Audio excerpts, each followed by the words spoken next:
আসসালামু আলাইকুম প্রিয় শিক্ষার্থী। আশা করি সবাই ভালো আছো। আজকে স্কুল অফ এক্সিলেন্সের একটি ফ্রি ক্লাসে তোমাদের সবাইকে স্বাগতম। আজকে আমাদের ক্লাসের বিষয়বস্তু হাজী মোহাম্মদ দানেশ বিজ্ঞান ও প্রযুক্তি বিশ্ববিদ্যালয় ডি ইউনিট বাংলা অনশট এমসিকিউ। আমরা জানি হাজী মোহাম্মদ দানেশ বিজ্ঞান ও প্রযুক্তি বিশ্ববিদ্যালয়ে এবছর স্বতন্ত্র ভর্তি পরীক্ষা অনুষ্ঠিত হবে। সর্বশেষ 2019-20 শিক্ষাবর্ষে স্বতন্ত্র ভর্তি পরীক্ষা অনুষ্ঠিত হয়েছিল এখানে। তারপরে থেকে গুচ্ছের পরীক্ষা হওয়ার কারণে এবছরই শুধুমাত্র স্বতন্ত্র ভর্তি পরীক্ষা হবে এখানে। তো ডি ইউনিট ভর্তি পরীক্ষায় বাংলাতে এমসিকিউ থাকবে 25টি। আমরা 19-20 শিক্ষাবর্ষের প্রশ্নের আলোকে তোমাদের একটা পরীক্ষা নিয়েছিলাম, সেই প্রশ্নের সমাধান ক্লাস আজকে থাকবে। তো আমাদের প্রথম এমসিকিউ ছিল কোনটি ব্যঞ্জন সন্ধির উদাহরণ। এখন আমরা জানি যে সন্ধি প্রধানত দুই প্রকার, একটা হচ্ছে বাংলা শব্দের সন্ধি, আরেকটি হচ্ছে তৎসম শব্দের সন্ধি। এখন তৎসম শব্দের সন্ধি আবার তিন প্রকার: স্বরসন্ধি, ব্যঞ্জন সন্ধি, বিসর্গ সন্ধি। বাংলা শব্দের সন্ধি আবার দুই প্রকার: স্বরসন্ধি আর ব্যঞ্জন সন্ধি। আমাদের প্রশ্নে জিজ্ঞাসা করা হয়েছে ব্যঞ্জন সন্ধির উদাহরণ কোনটি। এখন ব্যঞ্জন সন্ধি উদাহরণ কোনটি এটা জানার আগে আমাদেরকে জানতে হবে স্বরসন্ধি আর ব্যঞ্জন সন্ধি মূলত কাকে বলে। স্বরধ্বনির সাথে স্বরধ্বনির মিলনে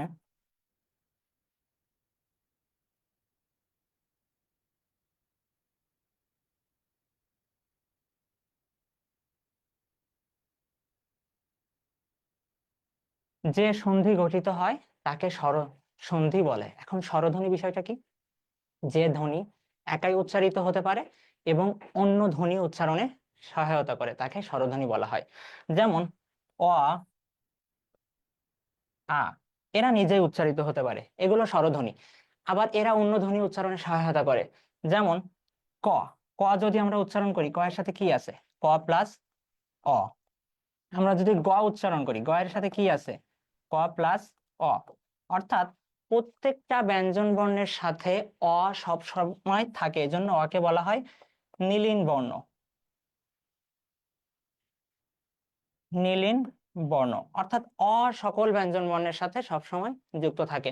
এখন আমরা যে সন্ধিগুলো উদাহরণে দেওয়া আছে, আমরা যদি সন্ধিগুলো এক এক করে ভাঙি, শুভেচ্ছা এর সন্ধি বিচ্ছেদ হয় শুভ যোগ ইচ্ছা।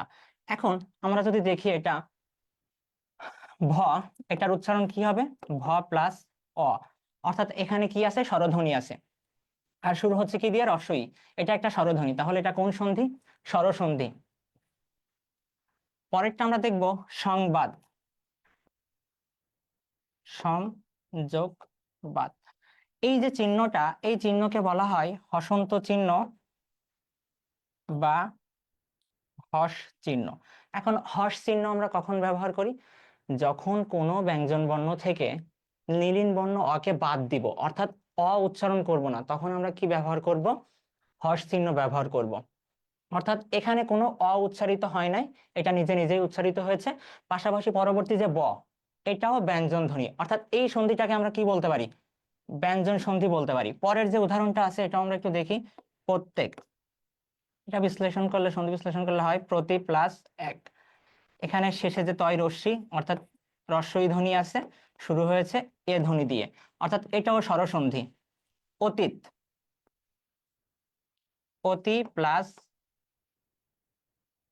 ইত, শুরু শেষ হয়েছে রস্বই দিয়ে, রস্বই ধ্বনি দিয়ে, শুরু হয়েছে রস্বই দিয়ে, অর্থাৎ এটিও স্বরধ্বনি বা স্বরসন্ধি।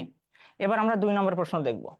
2 নম্বর প্রশ্ন, নিচের কোনটি নিপাতনে সিদ্ধ সন্ধি? এখন আমাদেরকে প্রথমেই বুঝতে হবে যে আসলে নিপাতনে সিদ্ধ বলতে কি বোঝায়। আমরা রবীন্দ্রনাথের বিদ্রোহী কবিতা পড়েছি, ওখানে একটা লাইন ছিল যে রবীন্দ্রনাথ বলেছেন কি, আমি মানি না কো কোনো আইন। অর্থাৎ কি, রবীন্দ্রনাথ কোনো আইন মানেন না, কোনো নিয়ম কানুন মানেন না। ঠিক তেমনি নিপাতনের সিদ্ধ সন্ধিও আসলে কোনো নিয়ম কানুন মানেন না। নিপাতনের সিদ্ধ কোনো নিয়ম কানুন মানেন না। আমাদের কয়েকটা নিপাতনের সিদ্ধ সন্ধি মুখস্থ করতে হবে, কেননা এটা কোনো নিয়ম কানুন দিয়ে আসলে আমাদের সমাধান করা সম্ভব না। কয়েকটা নিপাতনের সিদ্ধ সন্ধির উদাহরণ হচ্ছে একাদশ, ষোড়শ, বৃহস্পতি, বনস্পতি, পরস্পর, আশ্চর্য ইত্যাদি আরো অনেকগুলো আছে। আমাদের এগুলো মুখস্থ করতে হবে, কেননা 19-20 শিক্ষাবর্ষে আমাদের নিপাতনের সিদ্ধ সন্ধি থেকে এমসিকিউ এসেছিল। একজন উত্তর করেছে সরানন। সরানন হবে না, সরানন কখনো নিপাতনের সিদ্ধ সন্ধি না। অর্থাৎ আমি যেগুলো দেখালাম তার মধ্যে কোনটা আছে? আশ্চর্য। অর্থাৎ নিপাতনের সিদ্ধ সন্ধি হচ্ছে আশ্চর্য। নিপাতনের সিদ্ধ সন্ধি, আবারও বলি, এখানে কোনো নিয়ম কার্যকর হবে না, এগুলো আমাদেরকে মুখস্থ করতে হবে। এখানে কোনো নিয়ম কার্যকর হবে না। পরবর্তী এমসিকিউ, ন্যাড়ার দৃষ্টিতে, ন্যাড়ার প্রথম দৃষ্টিতে বিলাসী রূপ কি ছিল? আমরা জানি যে মৃত্যুঞ্জয় যখন অসুস্থ হয়েছিল, ন্যাড়া কিন্তু একদিন তাকে দেখতে যায়। দেখতে যায় কারণ কি? তার অনেক খারাপ লাগতেছিল, যেহেতু তার কাছ থেকে অনেক কিছু খাওয়া দাওয়া করেছে, অনেকদিন দেখা সাক্ষাৎ হয় না, সেই হিসাবে অসুস্থ মৃত্যুঞ্জয়কে দেখতে গিয়েছিল। তো দেখতে যাওয়ার পরে আমরা দেখি সে কি দেখলো, যে বিলাসী তার সেবা করতেছে। এখন বিলাসীকে দেখে কিন্তু সে আসলে অনুমান করতে পারে নাই যে বিলাসীর বয়স আসলে কত হইতে পারে, 18 হইতে পারে কি 28 হইতে পারে। কেননা একটা অসুস্থ মানুষের পিছনে খাটতে খাটতে বিলাসীর অবস্থা এমন হয়ে গেছিল যে তাকে দেখে আসলে কি মনে হচ্ছিল? বাসি ফুলের মতো, বাসি ফুলের মতো।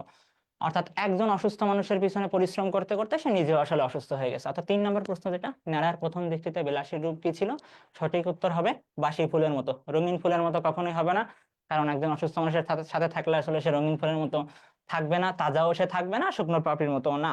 পরবর্তী এমসিকিউ, লেখকের মতে সব রকম কল্যাণ কর্মের কি রয়েছে? এটা আমাদের মানব কল্যাণের আবুল ফজরের যে মানব কল্যাণ প্রবন্ধ আছে, সেখান থেকে এসেছে এমসিকিউটা। লেখকের মতে সব রকম কল্যাণ কর্মের মধ্যে কি রয়েছে? সামাজিক বৈষম্য, সামাজিক দূরত্ব, সামাজিক পরিণতি, সামাজিক আচার। এটা সঠিক উত্তর হবে সামাজিক পরিণতি। একদম লাস্ট যে 3 প্যারা আছে ওখানেই ডিরেক্ট রাখাই আছে যে লেখকের মতে সব রকম কল্যাণ কর্মের কি রয়েছে? সামাজিক পরিণতি। পরবর্তী এমসিকিউ, তাহার এই পরে মনে কবিতায় ব্যবহৃত কুহেলি উত্তরী শব্দটি কি অর্থ বহন করে? তাহার এই পরে মনে কবিতায় আমরা দেখতে পাই যে কুহেলি শব্দের অর্থ দেওয়া আছে, কুহেলি শব্দের অর্থ দেওয়া আছে কুয়াশা। আর উত্তরী শব্দের অর্থ দেওয়া আছে চাদর। অর্থাৎ খুব সহজে আমরা বলতে পারি যে কুহেলি উত্তরী শব্দটি কি অর্থ বহন করে? কুয়াশার চাদর। এখানে মাঘের চাদর হবে না, উত্তরের কুয়াশাও হবে না, মাঘের কুয়াশাও হবে না।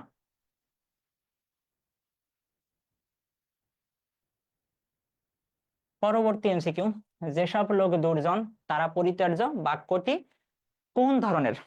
এই প্রশ্নটা এসেছে আমাদের একাডেমিকের, আমরা যে দ্বিতীয় পত্রের বাক্যান্তর পড়ি সেখান থেকেই। আমরা জানি যে কোনো সরল বাক্যকে যদি আমরা যৌগিক বাক্যে বা জটিল বাক্যে বা সরল বাক্যে রূপান্তর করি, সরল বাক্যকে বিভিন্ন বাক্যে আমরা রূপান্তর করতে পারি, এটা আমাদের বাক্যান্তরে থাকে। তো আমরা যখন সরল বাক্যকে জটিল বাক্যে রূপান্তর করি তখন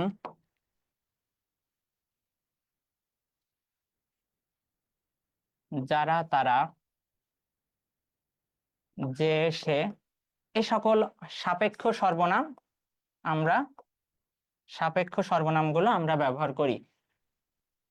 যিনি, তিনি, আরো বেশ কিছু সাপেক্ষ সর্বনাম আমরা ব্যবহার করি। তো এই যে বাক্যটা দেওয়া আছে, যেসব লোক দুর্জন তারা পরিত্যাজ্য, এটা আসলে একটা সরল বাক্য ছিল। সরল বাক্যটা এমন ছিল যে দুর্জন লোকেরা পরিত্যাজ্য, দুর্জন লোকেরা পরিত্যাজ্য। এই বাক্যকে জটিল বাক্য করে লেখা হয়েছে, যেসব লোক, যেসব লোক দুর্জন,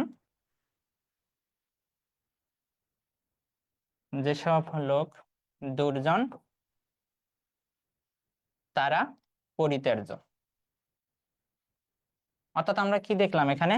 যারা, তারা বা যেসব, সেসব ইত্যাদি সর্বনাম আমরা ব্যবহার করি কিসের ক্ষেত্রে? জটিল বাক্যের ক্ষেত্রে। তাহলে এটা একটা কোন বাক্য? জটিল বাক্য। পরবর্তী এমসিকিউ, আবু জাফর আবাইদুল্লাহ কোন দেশে বাংলাদেশের রাষ্ট্রদূত হিসেবে দায়িত্ব পালন করেন? আবু জাফর আবাইদুল্লাহর একটা কবিতা আছে আমাদের বই, সেটা হচ্ছে আমি কিংবদন্তির কথা বলছি। ওই কবিতার পাঠ পরিচিতি বা লেখক পরিচিতিটা যদি আমরা খুব সুন্দর করে পড়ি, লেখক পরিচিতিতে কিন্তু সুন্দর করে দেওয়া আছে যে আবু জাফর আবাইদুল্লাহ কোন দেশে বাংলাদেশের রাষ্ট্রদূত হিসেবে দায়িত্ব পালন করেন?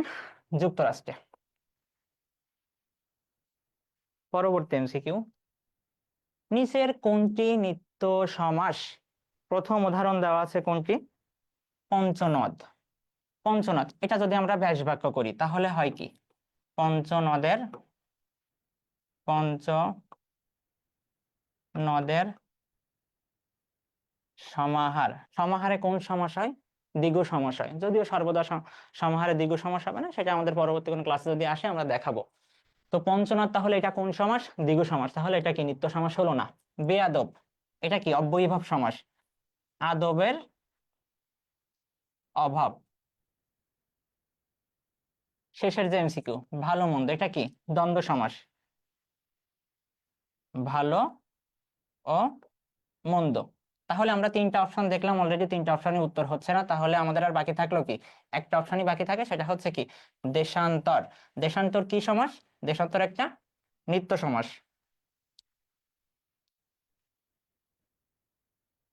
এখন নিত্য সমাসের ক্ষেত্রে আমরা কিছু জিনিস মাথায় রাখবো। অনেক সময় আমরা উত্তর করতে পারবো খুব সহজে। নিত্য সমাসে যে প্রদত্ত শব্দটা দেওয়া থাকবে, অনেক ক্ষেত্রে দেখা যায় সেই শব্দটি অন্তর্যুক্ত থাকে। অন্তর্যুক্ত থাকে। অন্তর্যুক্ত বলতে কেমন? যেমন দেশান্তর, এই শব্দটা যদি আমরা দেখি, শেষের কি যুক্ত আছে? অন্তর্যুক্ত আছে। আর নিত্য সমাসের ব্যাস বাক্য করার ক্ষেত্রে সর্বদা প্রথমেই ব্যাস বাক্যের প্রথমে কি আসে? অন্য আসে। এখন এই দেশান্তর এর ব্যাস বাক্য কি হবে? অন্য দেশ। এটি একটি নিত্য সমাস। এবার আমরা পরবর্তী এমসিকিউ দেখব। মজিদ কার চোখে ভয় দেখেছে? এটা একদম গল্পের প্রথম দিকে আমরা যখন দেখব, মজিদ সদ্য বাড়ি গাড়ি হয়ে গেছে, তার অনেক জমি হয়ে গেছে, সবকিছু হয়ে গেছে, তখন কি করলো? সে একটা বিধবা নারীকে বিয়ে করলো। সেই বিধবা নারী কে ছিল? রহিমা ছিল। রহিমাকে যখন বিয়ে করলো, রহিমাকে বিয়ে করার পরে আমরা কি দেখলাম? যে রহিমা কিন্তু জোরে জোরে হাঁটতো, হাঁটতো যখন মাটিতে শব্দ হতো। আরো অনেক কিছু তার সম্পর্কে বর্ণনা দেওয়া আছে। এখন রহিমা কিন্তু শক্তিশালী নারী ছিল। শক্তিশালী বলতে তার গায়ে অনেক শক্তি ছিল, শক্তিমত্তার কথা উল্লেখ করা আছে। শক্তিমত্তা থাকলেও কি, সেগুলো তার বাইরের খোলস ছিল, শুধু দেখানো, বাইরের আবরণ। বাইরে সে দেখাতো সে আসলে খুব শক্তিশালী, কিন্তু সে কি ভিতর থেকে খুবই কি মানুষ ছিল? খুবই ভীতু প্রকৃতির মানুষ ছিল। সে আসলে কি মজিদকে খুব ভয় পেত, মজিদকেও ভয় পেত, মাজারকেও খুব ভয় পেত। এখানে সঠিক উত্তর কি হবে? রহিমা। কার চোখে ভয় দেখেছে? রহিমার চোখে। আর মজিদ এখানে বাকি যে দুইজন কয়েকটা অপশন আছে, যেমন আমেনা, আমেনার চোখে মজিদের ভয় দেখার কোনো সম্ভাবনাই নাই, যেহেতু আমেনা হচ্ছে কি খালেক ব্যাপারীর স্ত্রী। পরবর্তী যে অপশন ছিল হাসুনুর মা, তার চোখে আসলে ভয়ের কোনো কথা ওখানে উল্লেখ করা নেই। আর জমিলা, জমিলা তো মজিদকে ভয়ই পেত না। এর পরবর্তী এমসিকিউ, কর্মে অতিশয় তৎপর এক কথায় প্রকাশ কি হবে? কর্মে অতিশয় তৎপর এক কথায় প্রকাশ হবে তড়িৎ কর্মা।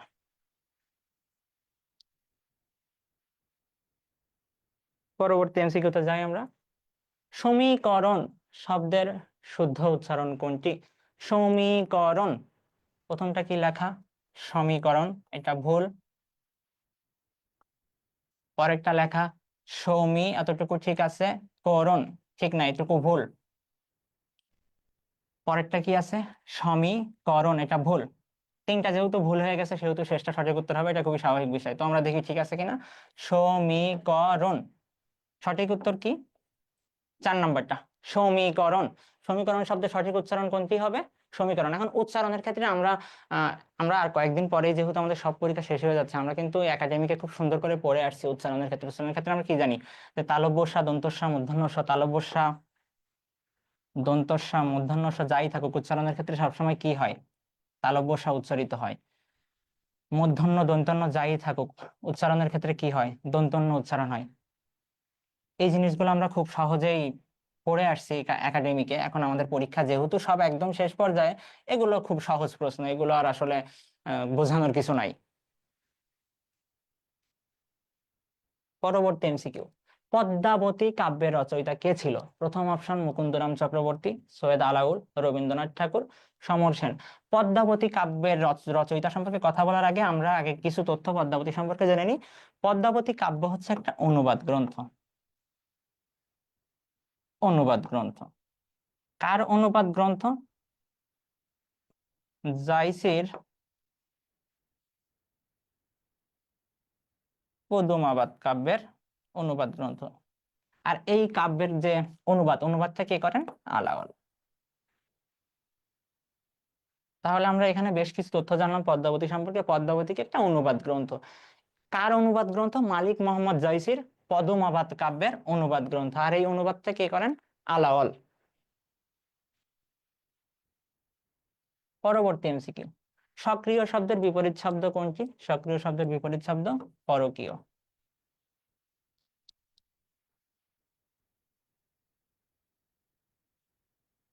পরবর্তী এমসিকিউ, কুল এর প্রতিশব্দ কোনটি? কুল শব্দ দ্বারা বংশ বোঝায়, গোত্র বোঝায়। গোত্র বলতে আমরা কি বুঝি? যে কোনো কিছুর কয়েকটা ব্যক্তির সমষ্টি বা বস্তুর সমষ্টি, এই সমষ্টি দ্বারাই আসলে গোত্র বোঝায়। আর যে অপশন আছে জুত, জুত শব্দের অর্থ হচ্ছে পাখি, পাখিদের গোষ্ঠী বা দল। তাহলে কুলের প্রতিশব্দ আমরা কোনটি বলতে পারি? জুত। বাকি যে শব্দগুলো আছে, পুলিন, পুলিন শব্দের অর্থ হচ্ছে কোনো একটা সমুদ্রের তট টাইপের কোনো একটা কিছু। আর তট শব্দের অর্থ আমরা উঁচু কোনো কিনারা কিছু বোঝাচ্ছে। আর পিক শব্দের অর্থ তো আমরা জানি কোকিল। পরবর্তী এমসিকিউ, কোনটি আরবি উপসর্গ গঠিত শব্দ? তবে আমাদেরকে বুঝতে হবে যে কোনটি কোন উপসর্গ। আমরা উপসর্গের ক্ষেত্রে আমরা চেষ্টা করব যে উপসর্গগুলো মুখস্থ করার, বিশেষ করে আরবি ফার্সি যে উপসর্গগুলো আছে সেই উপসর্গগুলো আমাদেরকে মুখস্থ করতে হবে। আমরা যদি উপসর্গগুলো মুখস্থ করতে পারি তাহলে আসলে খুব সহজে উত্তর করতে পারবো যে কোনটা কোন উপসর্গ। যেমন প্রথম শব্দটা আছে নিমরাজি, নিম একটি ফার্সি উপসর্গ, তাহলে এটা কোন উপসর্গজাত শব্দ? ফার্সি উপসর্গজাত শব্দ। নিম শব্দটা কি অর্থে ব্যবহৃত হয়? কম রাজি অর্থ। আমরা যদি কোনো কথাই বলি যে কেউ কোনো একটা বিষয় নিম রাজি, মানে কি আসলে কম রাজি বা রাজি এরকম টাইপের একটা অবস্থা। রাজি কিন্তু খুব বেশি না, খুব অল্প পরিমাণে। কারখানা, এই কার এটা একটা ফার্সি উপসর্গ। কি উপসর্গ? ফার্সি উপসর্গ। কারখানা শব্দটি আসলে কার উপসর্গ কি অর্থে ব্যবহৃত হয়েছে? কাজ অর্থে ব্যবহৃত হয়েছে। পরে যেটা খাস খবর, এই খাস কি উপসর্গ? খাস হচ্ছে আরবি উপসর্গ। আমাদের যে প্রশ্নটা ছিল যে কোনটি আরবি উপসর্গজাত শব্দ, তাহলে আমরা কি বলতে পারি? সঠিক উত্তর এখানে খাস খবর। খাস খবর বলতে আসলে বোঝায় বিশেষ খবর। যদি কেউ তোমাকে এসে বলে যে আসলে একটা খাস খবর আছে, খাস খবর মানে কি? বিশেষ একটা খবর আছে। আসলে এখানে খাস খবরের খাস উপসর্গটি বিশেষ অর্থে ব্যবহৃত হয়েছে। তাহলে আমরা উত্তর কিন্তু পেয়ে গেলাম। পরবর্তী এমসিকিউ আমরা দেখব, কোনটি নিত্য স্ত্রীবাচক বাংলা শব্দ? এখন আমাদেরকে প্রথমে বুঝতে হবে যে নিত্য নিত্য স্ত্রীবাচক বাংলা শব্দ বলতে আসলে কি বোঝায়। নিত্য স্ত্রীবাচক বাংলা শব্দ হচ্ছে যে সকল শব্দের, যে সকল শব্দের কোনো পুরুষবাচক শব্দ নেই। পুরুষবাচক শব্দ নেই, অর্থাৎ যে সকল শব্দের কোনো পুরুষবাচক শব্দ নেই তাকে কি বলা হয়?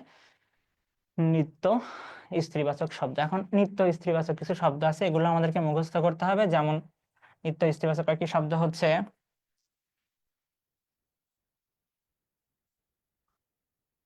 সতীন, সৎমা, এও, সধবা ইত্যাদি। এই শব্দগুলো আমাদেরকে মুখস্থ করতে হবে। নিত্য স্ত্রীবাচক যেমন কিছু শব্দ আছে, তেমনি পুরুষবাচকও শব্দ আছে। এই শব্দগুলো আমাদেরকে মুখস্থ করতে হবে। এখান থেকে আসলে এমসিকিউ আমাদের আসতে পারে। বিগত বছরের ভর্তি পরীক্ষায় বিশেষ করে 19-20-এ আমাদের যে পরীক্ষাটা হয়েছিল সেখানে এখান থেকে এমসিকিউ ছিল। পরবর্তী এমসিকিউ, বাংলা সাহিত্যের প্রথম রোমান্টিক উপন্যাস কোনটি? এখানে 4টা অপশন দেওয়া আছে। কল্পতরু, কল্পতরু হচ্ছে বাংলা সাহিত্যের প্রথম ব্যঙ্গ উপন্যাস। বাংলা সাহিত্যের প্রথম ব্যঙ্গ উপন্যাস হচ্ছে কল্পতরু। দুর্গেশ নন্দিনী, দুর্গেশ নন্দিনী হচ্ছে বাংলা সাহিত্যের প্রথম সার্থক উপন্যাস। বাংলা সাহিত্যের, বাংলা সাহিত্যের প্রথম সার্থক উপন্যাস। সার্থক উপন্যাস, এখানে আমরা প্রথম অপশন দেখলাম কল্পতরু। কল্পতরু হচ্ছে বাংলা সাহিত্যের প্রথম ব্যঙ্গ উপন্যাস। দুর্গেশ নন্দিনী বাংলা সাহিত্যের প্রথম সার্থক উপন্যাস। দ্বীপ নির্বাণ এটি একটি ইতিহাস নির্ভর উপন্যাস, ইতিহাস নির্ভর। আর একটাই অপশন বাকি আছে, কপালকুণ্ডলা। কপালকুণ্ডলা হচ্ছে বাংলা সাহিত্যের প্রথম রোমান্টিক উপন্যাস। এই কপালকুণ্ডলা উপন্যাসের অনেক গুরুত্বপূর্ণ লাইন আছে যেগুলো আসলে খুবই আলোচিত সমালোচিত। যেমন এই গল্পের একটা উপন্যাসের একটা লাইন আছে যে, তুমি অধম তাই বলে আমি উত্তম না হইব কেন। এই লাইনটা কিন্তু আমাদের মানব কল্যাণ প্রবন্ধে দেওয়া আছে। এবার আমরা পরবর্তী এমসিকিউ দেখবো। হিম শব্দের বিপরীতে লিঙ্গ কোনটি? হিম শব্দের অর্থ দ্বারা আসলে শীতল কিছু বোঝায়, শীতল বা ঠান্ডা এরকম কিছু বোঝায়, ঠান্ডা জাতীয় কিছু বোঝায়, ঠান্ডা জাতীয় কিছু বোঝায়। হিম শব্দের বিপরীত শব্দ হচ্ছে, হিম শব্দের বিপরীত লিঙ্গ হচ্ছে হিমানি। হিমানি দ্বারা বোঝায় বরফ বা তুষারপুঞ্জ, তুষার পুঞ্জ। বাকি যে অপশন গুলো আছে, হিমাদ্রি, হিমাদ্রি বলতে বোঝায় আমাদের পাহাড় আচ্ছাদিত বরফ, এরকম কিছু হবে না বিপরীত লিঙ্গে। আর হিমশি এই শব্দটা আসলে এর অর্থ বোঝাচ্ছে কোনো একটা এলাকার হামাস কিংবা কোনো একটা এলাকার কোনো বসবাসকারী জনগোষ্ঠী, এরকম কিছু। পরবর্তী এমসিকিউ দেখবো আমরা। নিচের কোন বানানটি শুদ্ধ? নিশিথিনী। নিশিথিনী বানানে আমরা জানি যে নিশিথিনী বানানে প্রথম রস্যি হবে, তারপরে দীর্ঘি, আবার রস্যি হবে, আবার দীর্ঘি হবে। এখন দেখি কোন অপশনে ঠিক আছে। নিশিথিনী প্রথম রস্যি পরে দীর্ঘি, এটা ভুল। প্রথম রস্যি পরে দীর্ঘি ঠিক আছে, পরেরটা ভুল। রস্যি দীর্ঘি, এটা ভুল। তাহলে সঠিক উত্তর কোনটি? নিশিথিনী। এই বানানটা বেশ কয়েকবার আমাদের ভর্তি পরীক্ষায় এসেছে, রিপিটেড প্রশ্ন এটা। আমরা এই বানানগুলো দেখবো, কিছু বানান আছে যে বানানগুলো আসলে বারবার পরীক্ষায় আসে, আমরা চেষ্টা করবো ওই বানানগুলো একবার চোখ বুলিয়ে যাওয়ার পরীক্ষার আগে। পরবর্তী এমসিকিউ, কোনটি শুদ্ধ বানান? আবিষ্কার, অর্থাৎ এখানে শব্দই আছে আবিষ্কার, এখন আবিষ্কার বানানটা শুদ্ধ কোনটা সেটা আমাদেরকে দেখতে হবে। এখন আমরা দন্তস্বয়, দন্তস্ব ক আর মূর্ধন্যস্ব ক, এটা নিয়ে অনেক সময় আসলে পরীক্ষায় সমস্যায় পড়ি। বেশ কিছু শব্দ আছে, বেশ কিছু শব্দের ক্ষেত্রে আমরা দেখব যদি ওই শব্দে দন্তস্ব ক বা মূর্ধন্য ক এর আগে অ বা আ ধ্বনি উচ্চারিত হয় তাহলে সেটা হবে দন্তস্বয় ক, আর যদি রস্বই বা রস্যু ধ্বনি উচ্চারিত হয় তাহলে হবে মূর্ধন্যস্ব ক। এখন আবিষ্কার এই শব্দের যে যুক্ত বর্ণের আগে যে অর্থ উচ্চারিত হয়েছে বয় রস্যি, অর্থাৎ কি রস্যই উচ্চারিত হয়েছে, বয়ের সাথে কি উচ্চারিত হয়েছে রস্যই, তাহলে এখানে কি হবে? মূর্ধন্যস্ব ক হবে। তাহলে সঠিক উত্তর কোনটা হবে আমাদের? 3 নম্বর। এমন বেশ কয়েকটা বানান আমাদের বেশ কয়েকবার পরীক্ষায় এসেছে, যেমন পুরস্কার। এই শব্দটা যদি আমরা দেখি, পুরস্কার, এখানে যুক্ত বর্ণের আগের যে অক্ষরটা আছে র, র এর সাথে কি আছে? অ ধ্বনি আছে। এখানে রস্যই বা রস্যু কিছু নাই, আছে অ বা আ। তাহলে এখানে কি হবে? দন্তস্বই ক হবে। এবার আমরা পরবর্তী এমসিকিউ দেখব। সিকান্দার আবু জাফর কোন সাময়িক পত্রিকার সম্পাদক ছিলেন? এটা আমাদের এসেছে যে সিরাজউদ্দৌলার লেখক সিকান্দার আবু জাফরকে নিয়ে। এখন প্রথম অপশন আছে সবুজ পত্র, আমরা জানি যে সবুজ পত্রের সম্পাদক কে? প্রমোদ চৌধুরী। পরবর্তীতে অপশন আছে কি? লাঙ্গল। লাঙ্গল সাময়িক পত্রের সম্পাদক ছিলেন কে? কাজী নজরুল ইসলাম, কাজী নজরুল ইসলাম। পরবর্তী যে অপশন আছে সমকাল, সমকালেরই আসলে সম্পাদক ছিলেন সিকান্দার আবু জাফর, সিকান্দার আবু জাফর ছিলেন সমকাল পত্রিকার সম্পাদক।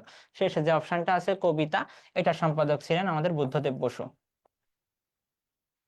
বুদ্ধদেব বসু। এবার আমরা 22 নম্বর এমসিকিউ দেখবো। 22 নম্বর এমসিকিউ, শর্মিষ্ঠা নাটকের রচয়িতাকে? শর্মিষ্ঠা নাটকের রচয়িতাকে? অপশনে আমাদের আছে নন্দন কুমার রায়, রামনারায়ণ তর্কালঙ্কার, রাজা ঈশ্বরচন্দ্র সিংহ, আর মাইকেল মধুসূদন দত্ত। এখন শর্মিষ্ঠা নাটক সম্পর্কে আমাদের বেশ কিছু তথ্য জানতে হবে। শর্মিষ্ঠা নাটক হচ্ছে বাংলা ভাষায় রচিত, বাংলা ভাষায় রচিত প্রথম বাংলা নাটক, প্রথম বাংলা নাটক। এই নাটকটি আসলে একটি পৌরাণিক নাটক, পৌরাণিক নাটক।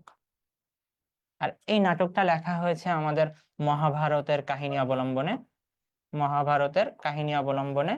আর এই নাটকটা লিখেছেন মাইকেল মধুসূদন দত্ত। এবার আমরা 23 নম্বর এমসিকিউ দেখবো। পলাশী যুদ্ধে ইংরেজদের পক্ষে সৈন্য সংখ্যা কতজন সৈন্য ছিল? এটা কিন্তু আমাদের এইচএসসি বোর্ড পরীক্ষারই প্রশ্ন, এইচএসসি বোর্ড পরীক্ষায় এই টাইপের প্রশ্ন খুব বেশি আসে। আমরা এই বিষয়টা দেখবো যে তৃতীয় অঙ্কের দ্বিতীয় দৃশ্যে, খুব সম্ভবত তৃতীয় অঙ্কের দ্বিতীয় দৃশ্যে কয়েকটা বর্ণনা দেওয়া আছে। দ্বিতীয় দৃশ্যে কি কি বর্ণনা দেওয়া আছে? কেউ একজন সিরাজউদ্দৌলাকে বলতেছে কি যে ইংরেজদের সৈন্য আছে কত? ইংরেজদের সৈন্য আছে 3000, ইংরেজদের সৈন্য 3000। আর নবাবের সৈন্য আছে, নবাবের সৈন্য আছে 50,000। আবার গোলা বারুদের কথা বলতেছে, নবাবের সৈন্যদের কামান আছে, নবাবের সৈন্যদের কামান আছে, নবাবের সৈন্যদের কামান 50টার মতো আছে।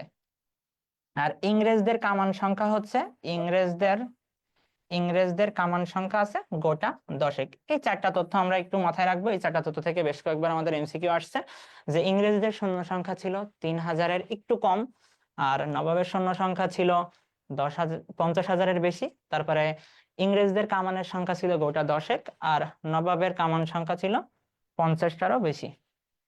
পরবর্তী এমসিকিউ অর্থাৎ 24 নম্বর এমসিকিউ, মাসি পিসি গল্পে চায়ের দোকান কোথায় অবস্থিত। এখন মাসি পিসি গল্পে আসলে চায়ের দোকান এই প্রসঙ্গটি কেন এসেছে, এটা আমাদেরকে প্রথমে বুঝতে হবে যে মাসি পিসি গল্পে আসলে চায়ের প্রসঙ্গ, চায়ের দোকানের প্রসঙ্গ কখন এসেছিল। আমরা দেখি যে মাসি পিসির সঙ্গে যখন আমাদের কৈলাসের দেখা হয়, তখন কৈলাস কি বলল যে তার যোগুর সাথে দেখা হয়েছিল। কোথায় দেখা হয়েছিল? চায়ের দোকানে। চায়ের দোকানে কি করতে গেছিল? আড্ডা দিতে গেছিল। এখন মাসি পিসি কি বললো যে আড্ডা দিতে কি কি করতে গেছিল তারা আসলে জানে, কারণ কি কৈলাসের স্বভাবও যোগুর মতো আসলে খারাপ। এখন কি বললো, জবাব দিতে গিয়ে আমাদের কৈলাস জানাই যে চায়ের দোকান তো পুলের কাছে, মাসি পিসি যাক না, গিয়ে শুনে আসুক না। তাহলে চায়ের দোকান কোথায় অবস্থিত? পুলের কাছে। আমাদের সর্বশেষ এমসিকিউ, 25 নম্বর এমসিকিউ, সাধু ভাষা পরিভাষাটি প্রথম ব্যবহার করেন কে? সাধু ভাষা পরিভাষাটি প্রথম ব্যবহৃত হয় বেদান্ত গ্রন্থে, বেদান্ত গ্রন্থে। আর এই গ্রন্থটা লিখেছিলেন রামমোহন রায়। সঠিক উত্তর রামমোহন রায়। এই ছিল আমাদের অনশট এমসিকিউ এর 25টা এমসিকিউ এর সমাধান। আমরা জানি যে হাজী দানিশ মোহাম্মদ বিজ্ঞান ও প্রযুক্তি বিশ্ববিদ্যালয়ে 25টা এমসিকিউ থাকবে বাংলাতে। আর এই 19-20 সেশনে আমাদের যে ভর্তি পরীক্ষা হয়েছিল সেখানে আসলে এই টপিক গুলো থেকেই প্রশ্ন আসছিল। তো আমাদের কাছে আমরা বলবো যে তোমরা এই টপিক গুলো একটু বারবার রিভিশন দিবে, এই টপিকের যে প্রশ্নগুলো আছে একটু দেখবে, তাহলে পরীক্ষায় আশা করা যায় কমন আসবে। সবাই ভালো থাকবা। আসসালামু আলাইকুম।